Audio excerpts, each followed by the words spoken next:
जय जय श्री राधे श्याम, जय जय श्री राधे श्याम। और इधर बरसाने में ललिता ठीक कहती है कि मैं इन दिनों अस्वस्थ हो गई हूँ।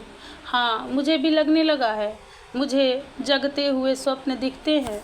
मैं न मानने वाली बातों को भी सत्य मान लेती हूँ। परिणाम, मैं दुखी हो जाती हूँ। अब ये भी कोई मानने वाली बात है कि मेरे जीवन धन, प्राण सर्वस्व, मेरे प्रियतम मुझे छोड़कर चले गए? कैसे मान लूँ? चंद्रावली जीजी कह रही थी कि श्याम सुंदर ने हमें त्याग दिया। हंसी आती है मुझे तो। ये मेरे प्राण हैं, भला मुझसे वो पृथक हो सकते हैं? वो और हम तो एक हैं। हंसती हैं श्री राधा रानी। लेकिन कह रही थी कल चंद्रावली जीजी कि अक्रूर आया था और ले गया मथुरा। हाँ, मैं कब मना करती हूँ, ले गया होगा 2-3 दिन के लिए, पर मैं कैसे यकीन करूँ? मेरे सामने तो वो रहते ही हैं, हर समय हर क्षण। कोई ऐसा क्षण नहीं होता जिस क्षण मेरे श्याम सुंदर मेरे पास ना हो। चंद्रावली जीजी भी मुझे बिना मतलब के चिंता देती रहती है। ललिता ठीक कहती है, मैं इन दिनों अस्वस्थ रहने लगी हूँ। श्री राधा रानी कुछ देर मौन रहती हैं। हे वज्रनाभ, फिर याद आ जाती है तो बोलने लग जाती हैं। महर्षि सांडिल्य बताते हैं, झूठ बोलती हैं जीजी चंद्रावली। अरे, कंस को मार दिया? हाँ, तो मार दिया होगा। वह चतुर चूड़ामणि है, चतुराई करके मार दिया होगा कंस को। अरे, हमारे श्याम सुंदर ग्वाले हैं, गौचारण करते हुए निकल गए मथुरा और कंस को मार दिया होगा। पर इसका मतलब ये थोड़े है उन्होंने हमें छोड़ ही दिया या इस वृंदावन को ही त्याग दिया। झूठी है चंद्रावली जीजी। हाँ, उद्धव भी आए थे। मेरा श्याम सुंदर सबको अपनाना चाहता है। उद्धव को भी सखा बना लिया था। हाँ ठीक है, सखा बनने योग भी था, पर मैं भी पगली हूँ। योग अयोग श्याम सुंदर देखता कब है? अट्टहास करती हैं एकाएक श्री राधा रानी। तू उद्धव को बोल रही है श्री राधे?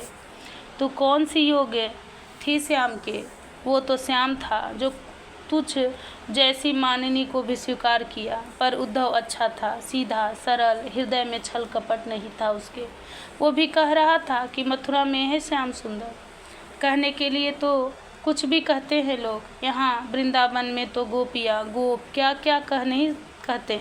कल ही श्रीदामा भैया लड़ रहे थे उस गोपी से, जब वो बोली थी कि वृंदावन में अब नहीं आएगा कन्हाई। श्रीदामा भैया झगड़ पड़े थे उससे। श्याम के बारे में तो सब अपने अपने भावानुसार ही बातें करते हैं।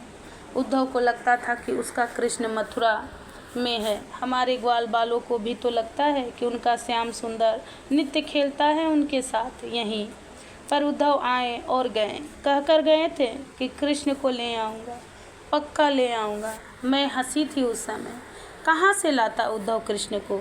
मथुरा में थोड़े हैं श्याम सुंदर। मेरे श्याम तो वृंदावन में, बरसाने में हैं, बरसानों के कुंजों में है, यहाँ के प्रेम सरोवर में है, यहाँ के साकरी खोर में है, मेरे हृदय में है, मेरे अंग अंग में है, मेरी सांसों में है।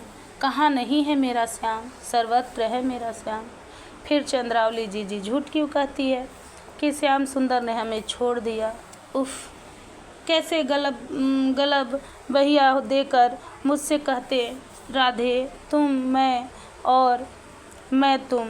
हंसती है श्री राधा, खूब हंसती है। अब चंद्रावली जीजी को कौन समझाए कि मेरे अंग अंग में समा चुका है।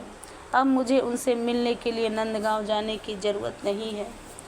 वो तो मेरी सांसों में ही समा चुके हैं, मेरी धड़कन वही है। अब मैं कैसे समझाऊं चंद्रावली जीजी को कि वो तो ये रहे, देख तो कदम के नीचे बैठे बांसुरी बजा रहे हैं, देख वो मेरे करीब आ रहे हैं। ओह, मुझे हृदय से लगा लिया है। इसके बाद मूर्छित हो जाती हैं श्री राधा रानी। ललिता सखी बस अपने आंसुओं को बहाती रहती हैं अपनी लाडली की ये स्थिति देखकर। पर महाभाव में डूबी श्री राधा श्याम के अलावा अब किसी और को कम ही पहचानने लगी हैं। ज़्यादा समय भाव उन्माद की स्थिति में ही रहती हैं। जय जय श्री राधे श्याम, जय जय श्री राधे श्याम।